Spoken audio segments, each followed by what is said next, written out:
Epístola do Apóstolo São Paulo aos Filipenses. Filipenses 1. Porque para mim o viver é Cristo, e o morrer é ganho. Mas, se o viver na carne me der fruto da minha obra, não sei então o que deva escolher. Mas de ambos os lados estou em aperto, tendo desejo de partir e estar com Cristo, porque isto é ainda muito melhor. Mas julgo mais necessário, por amor de vós, ficar na carne. E tendo esta confiança, sei que ficarei e permanecerei com todos vós para proveito vosso e gozo da fé, para que a vossa glória aumente por mim em Cristo Jesus, pela minha nova ida a vós. Somente deveis portar-vos dignamente conforme o Evangelho de Cristo, para que quer vá e vos veja, quer esteja ausente, ouça acerca de vós que estáis no mesmo espírito, combatendo juntamente com o mesmo ânimo pela fé do Evangelho. E em nada vos espanteis dos que resistem, o que para eles, na verdade, é indício de perdição, mas para vós de salvação, e isto de Deus. Porque a vós vos foi concedido em relação a Cristo, não somente crer nele, como também padecer por ele, tendo o mesmo combate que já em mim tendes visto, e agora ouvis estar em mim. Você está pronto para morrer? Você está pronto para encontrar-se com Deus? Porque a palavra de Deus diz que depois da morte segue-se o juízo. Você está pronto? Quem está pronto pode falar o que Paulo falou. Vamos ler mais uma vez esse versículo em uma só voz. Porquanto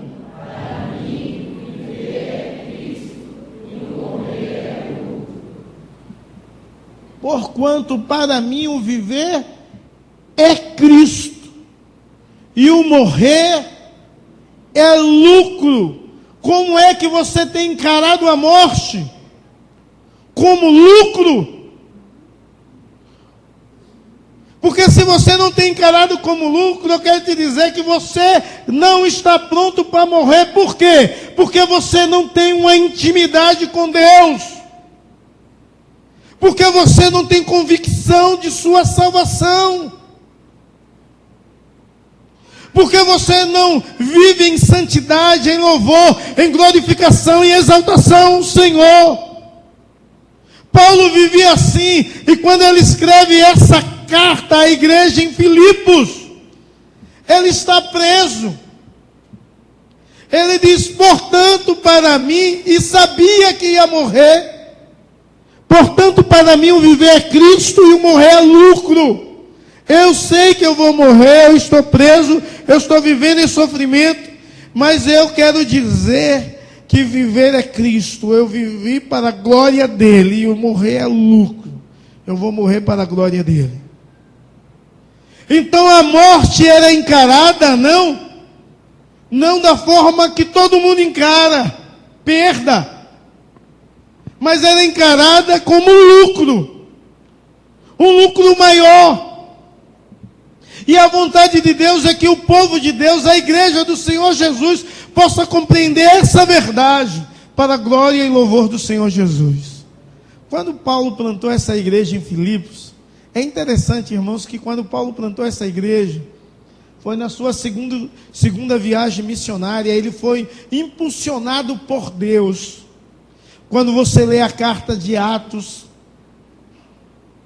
o livro de Atos, capítulo 16, você vê isso. Que Paulo queria ir para um outro caminho, e o Espírito de Deus não o permite, diz: passa a Macedônia. E quando ele passa a Macedônia, ele encontra uma cidade, Filipos, e está ali, e encontra um lugar de oração ali. Ele diz: parecia ser um lugar de oração. E é ali em Filipos que ele vive e planta aquela igreja durante 1 ano e 6 meses. E ele planta e prega o evangelho de uma forma extraordinária. Primeiro, ele prega o evangelho a uma senhora chamada Lídia. Alguns historiadores dizem que esse não seria o nome corretamente dela. Era o codinome que ela tinha, porque ela vivia em Lídia. era de Lídia e estava em Filipos vendendo, e era uma comerciante famosa porque ela vendia um material caro, e todo mundo conhecia ela como a senhora de Lídia, então chamava de Lídia. Outros dizem que é o nome mesmo dela, Lídia. Uma senhora rica, vendedora de púrpura, ouve a mensagem do Evangelho, o seu coração se enche de fé, de alegria, de amor, e ela convida o apóstolo a ir para a casa dela e começar a igreja ali na casa dela. Coisa extraordinária. Uma outra pessoa evangelizada nessa igreja é a Lídia. A Lídia, ela era da Ásia, era uma asiática. Essa igreja em Filipos tem uma diversidade extraordinária de população por causa da origem e de questões financeiras. Lídia era rica, por exemplo. A segunda pessoa que é marcada de um evangelismo extraordinário nessa cidade, era uma jovem possessa que 3 dias seguiu Paulo, dizia: esses são homens de Deus e tal, falando isso, possessa com espírito imundo. Mas ela adivinhava as coisas, e os seus senhores, ela era escrava, vivia e ganhava dinheiro daquilo. Mas aí durante 3 dias eles não tiveram lucro, porque aonde eles iam, ela ia atrás, dizendo: esses são homens de Deus, publicidade de graça. Mas eles não queriam isso. E quando chegou o 3º dia, ficaram incomodados com aquilo, e expulsaram os demônios que habitavam naquela jovem que fazia adivinhar. E aquela jovem foi liberta e aceitou a Jesus Cristo com todo o seu coração. Essa jovem, ela era da Grécia e estava em Filipos como escrava. Era alguém que fazia parte da população pobre daquela cidade, escrava. Um outro evangelizado que marca muito essa cidade e o crescimento da igreja em Filipos é o carcereiro, porque depois desse episódio, Paulo e Silas foram presos, porque tinha expulsado o demônio dessa jovem, e tinha impedido o lucro dos seus senhores. Eles vão presos, há um terremoto, os grilhões são quebrados, e o carcereiro vê aquilo, pensa que todo mundo fugiu, ele lança a mão à espada para tirar a sua própria vida. E Paulo diz: não faça isso. Todos estão aqui, se crer no Senhor Jesus, será salvo tu e a tua casa. E o carcereiro e todos os seus, naquele dia, firmaram um compromisso com Jesus. Então essa igreja cresceu de uma forma extraordinária, atingindo toda a população daquela cidade. Os ricos, através de Lídia, de origem asiática, os pobres, representando a escrava grega, e agora o carcereiro, alguém que era romano, e representava a classe média daquela sociedade. Aquela igreja cresceu pelo poder de Deus e direção de Deus. Paulo era dirigido por Deus, e foi dirigido por Deus para ir até aquela igreja e anunciar as verdades de Deus ali, pregar o evangelho que liberta, que salva, que transforma, que restaura o ser humano. E se esse evangelho te alcançou, te libertou, te restaurou, colocou paz, você deve ser dirigido pelo Espírito Santo. E se você é alguém dirigido por Deus, pelos projetos e planos de Deus, você é alguém que pode dizer: porquanto para mim o viver é Cristo e o morrer é lucro. Eu posso partir, porque irei encontrar-se com Deus. Eu posso partir hoje, porque para mim o viver é Cristo. E quando Paulo diz isso, ele quer nos ensinar algumas verdades. Em primeiro lugar, o viver é Cristo. Por que o viver é Cristo?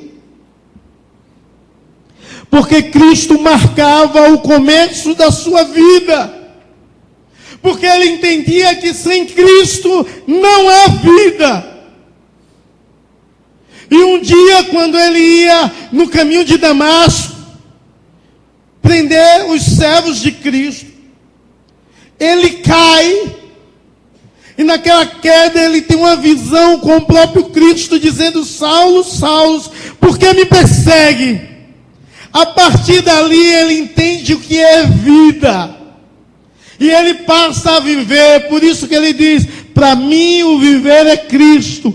Cristo marcava o começo da sua vida. Ali foi o novo nascimento de Paulo. Para mim o viver é Cristo. Você conhece como foi o dia em que o Senhor te chamou e apareceu a você e te falou de forma poderosa? Chamou você e você se arrependeu e firmou uma aliança com Ele, firmou um compromisso com Ele, experimentou do amor de Deus, do perdão de Deus, da direção de Deus, do mover do Espírito Santo. A vida de Paulo começou aí. E talvez você se lembra como foi a sua convenção. Você se lembra? Mas talvez o seu fervor não é o mesmo hoje, porque você não se alimenta como deveria da palavra de Deus, dos princípios de Deus, de uma relação pessoal com o próprio Deus. Paulo vivia essa relação. Paulo viveu de uma forma apaixonada. Viveu completamente. Paulo aprendeu humildemente, mas partiu corajosamente, porque para ele o viver é Cristo. E a sua vida só passou a ter sentido em Cristo. Ele só passou a viver através de Cristo. Quando ele diz para mim o viver é Cristo, é porque Cristo era o fim da vida. Não só o começo, mas o fim. O fim da vida terrena e o começo da vida futura. Então, para ele, Cristo era o fim da vida.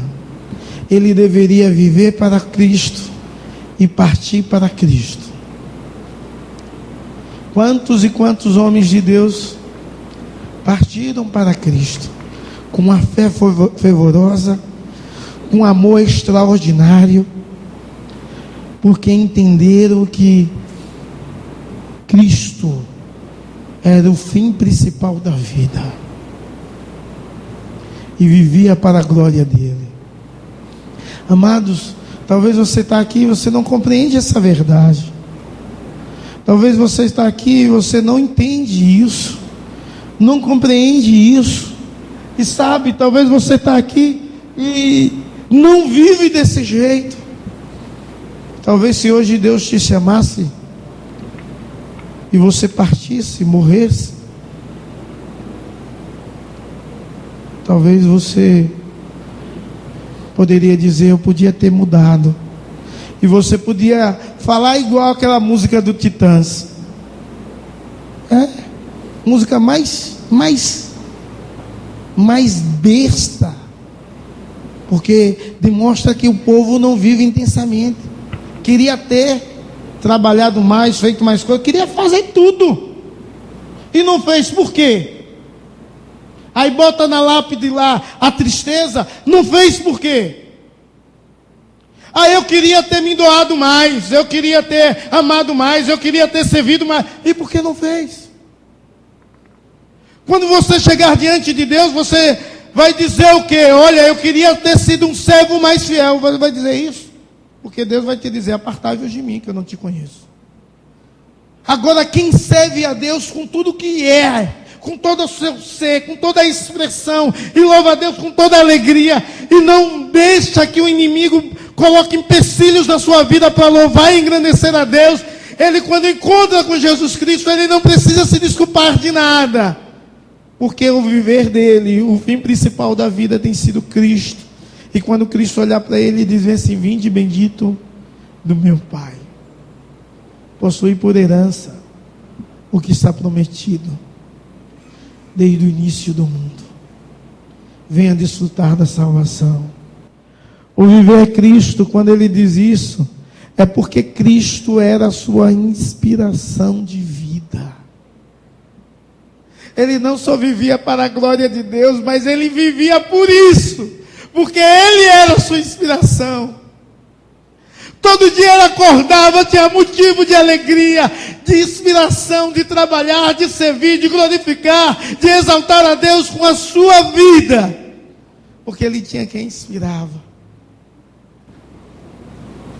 Tem gente que tem amigos tão bons e tão crentes, cheios de Deus, fervorosos. Eu tenho um conhecido que quando eu sonho com Deus falando comigo, a imagem que eu vejo nos sonhos é desse cara.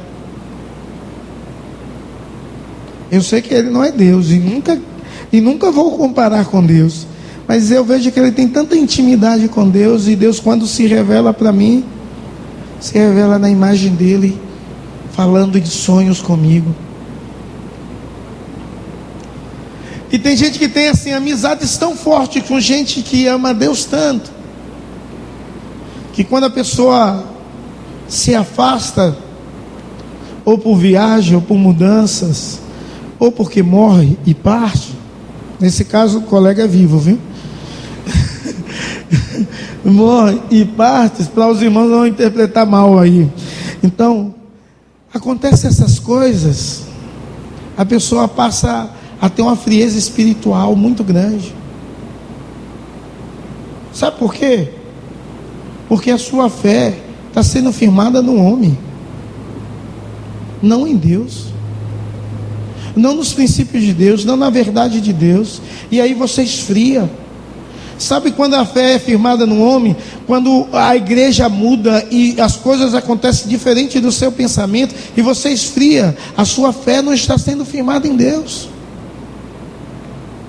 Sabe quando você vem à igreja e você não ouve aquilo que você deseja e sai triste, porque você devia sair daqui alegre, porque o Senhor nos fortalece e Ele está nesse lugar.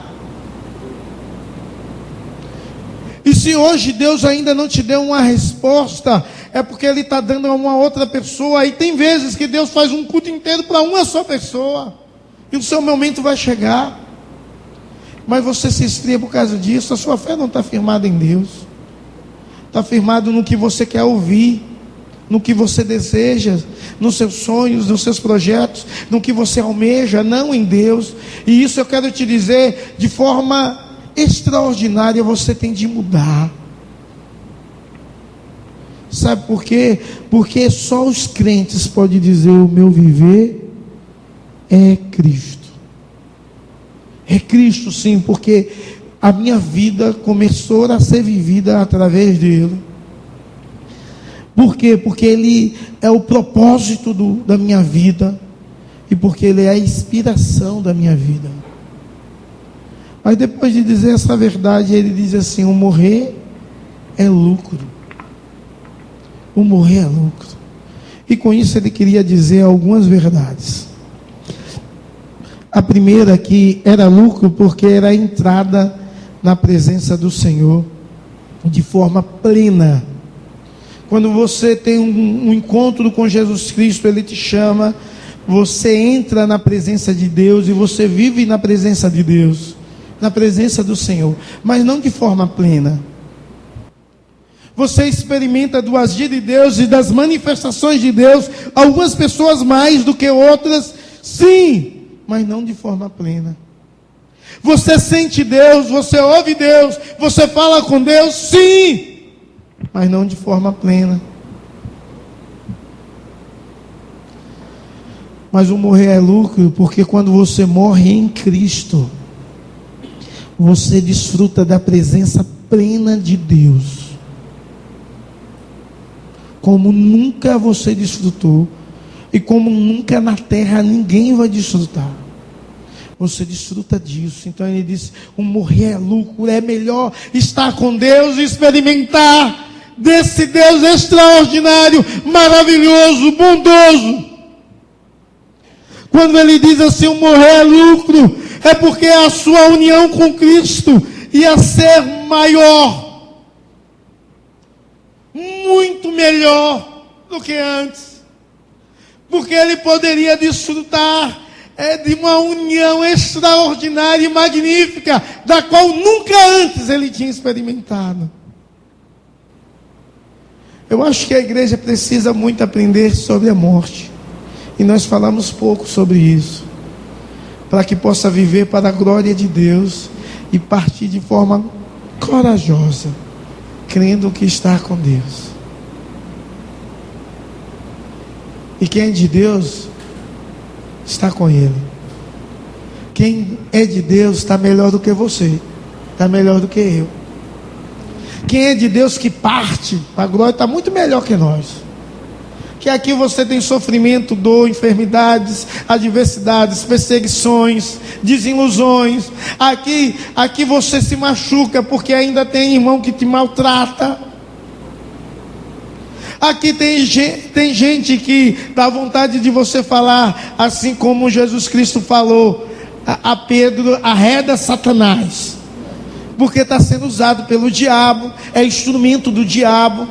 Mas se você falar uma coisa dessa, a pessoa vai te ofender, vai ficar tão ofendida que nunca mais vai falar com você, e você está arredando, mandando afastar a influência do diabo na vida dela, não dela. Mas há uma má interpretação das coisas, e as coisas começam a se confundir. Então, quem está em Cristo não tem mais isso lá. No céu não existe mais picuinhas, intrigas, brigas, facções, divisões, guerras, contendas, ciúmes, discórdias. Não existe nada disso.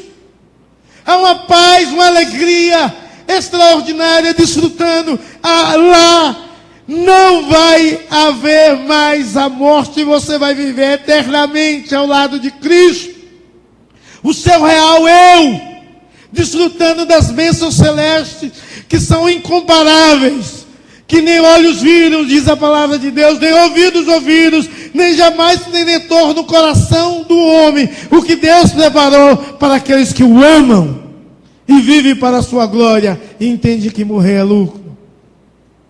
Mas quando Paulo disse isso, ele queria falar uma outra coisa, que a união com aquele que eles também amavam seria extraordinária.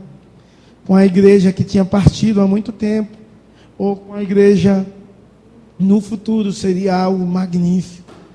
Ele ia desfrutar de um amor e de uma união e reunião, uma reunião dos santos, todos em uma só voz, louvando e engrandecendo o Senhor.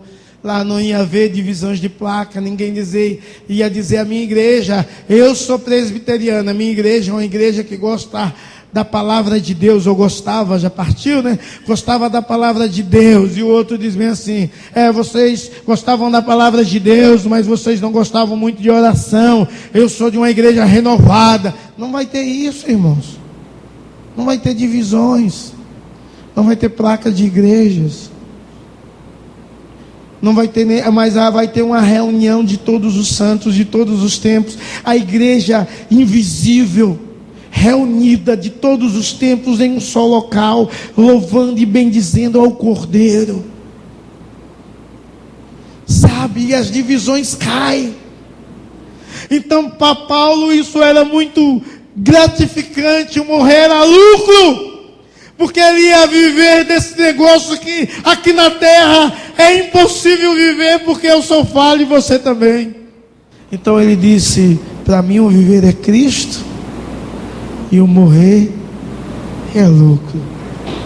Como você encara a morte? Como uma promoção? Ou como um prejuízo? Eu não sei como você encara, mas a vontade de Deus é que você parta corajosamente, crendo na ação de Deus, confiando no Deus maravilhoso, e dizendo, eu vivo para Ele e morro para Ele. E tudo que eu faço converge nele, porque tudo é para a glória dele. Sabe, irmãos, nós começamos o culto meu amigo hoje tem a escolha, vida ou morte, qual vai aceitar? Amanhã pode ser muito tarde, hoje Cristo te quer te salvar. Sabe, você tem uma escolha, a escolha de viver para a glória de Deus, para quando morrer para a glória dele, e encontrar-se com Ele, e desfrutar plenamente da sua presença, da união com Cristo e da reunião da igreja invisível e triunfante de todos os tempos, de todos os períodos. Eu vou estar lá, louvando a Deus junto de Paulo, esse homem magnífico, que disse para mim: o viver é Cristo e o morrer é lucro. E eu tenho plena certeza disso. E você, onde vai estar? Que Deus te abençoe e que você possa partir corajosamente, em nome de Jesus. Se for hoje que Jesus Cristo vir julgar a terra, a minha oração é: Maranata, ora vem, Senhor Jesus. E se for hoje o momento de eu encontrar-se com Ele e morrer, eu digo: assim seja, porque o viver é Cristo e o morrer é lucro.